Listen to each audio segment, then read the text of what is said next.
নমস্কার বন্ধুরা, আজ আবার রান্না নিয়ে চলে আসলাম তোমাদের কাছে। রান্না করছি চিকেন কষা।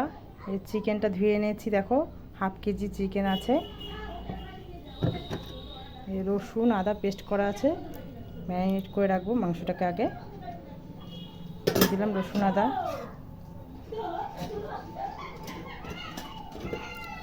কিছুটা গোলমরিচ বেটে রেখেছিলাম বাড়িতেই, দিয়ে দিলাম গোলমরিচ বাটা। আর দিয়ে দিচ্ছি কিছুটা পেঁয়াজ কুচি, কাঁচা লঙ্কা চিড়ে দিচ্ছি, এই হলুদ দিয়ে দিব,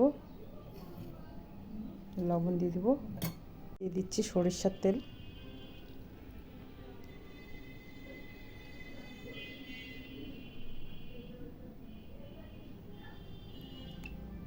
দিয়ে দিচ্ছি জিরার গুঁড়া, দিয়ে দিচ্ছি ধনিয়ার গুঁড়া। সবগুলো উপকরণ এখন ভালো করে মাংসের সঙ্গে মাখিয়ে রেখে দেবো কিছুক্ষণ।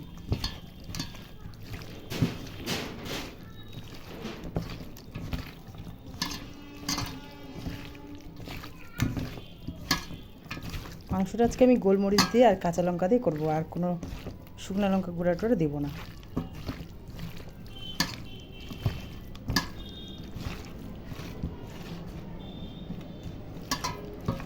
তো কিছুক্ষণ এরকম ম্যারিনেট করা থাক, আধা ঘন্টা পরে মাংসটা বসাবো।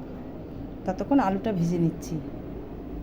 কড়াইয়ে তেল দিয়ে দিচ্ছি, তেলটা গরম হচ্ছে, এখন আলুগুলো ভেজে নিচ্ছি।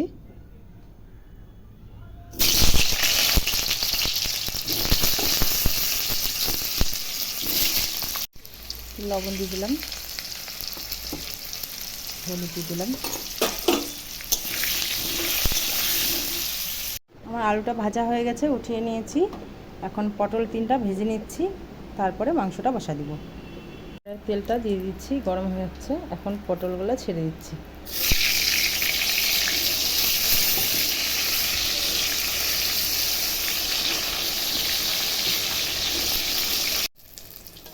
আমার পটলগুলো ভাজা হয়ে গেছে, এখন উঠিয়ে নেব। ওই তেলেই শুকনো লঙ্কা তেজপাতা দিয়ে দিচ্ছি, সম্বারা, জিরা, লং, দারচিনি, এলাচ দিয়ে দিচ্ছি। পেঁয়াজ কুচি দিয়ে দিচ্ছি।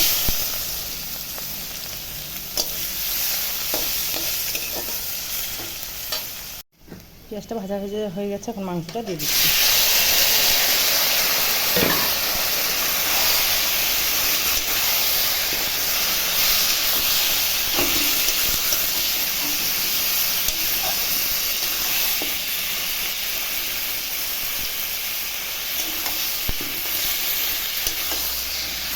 ভালো করে নাড়াচাড়া করে এখন একটু ঢাকা দিয়ে দেবো।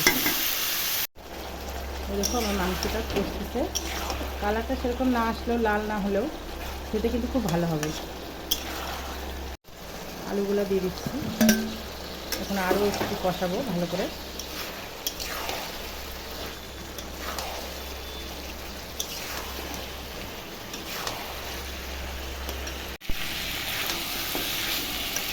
দেখো বন্ধুরা, আমার মাংসটা ভালো করে কষানো হয়ে গেছে, এখন একটু জল দিয়ে দেবো,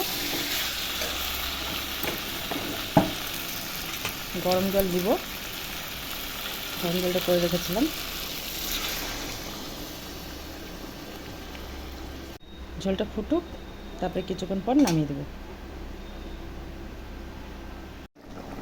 মাংসটা ঝোল ফুটে গেছে, হয়ে গেছে। এখন গরম মশলা বেটে রেখেছি, দিয়ে দেবো।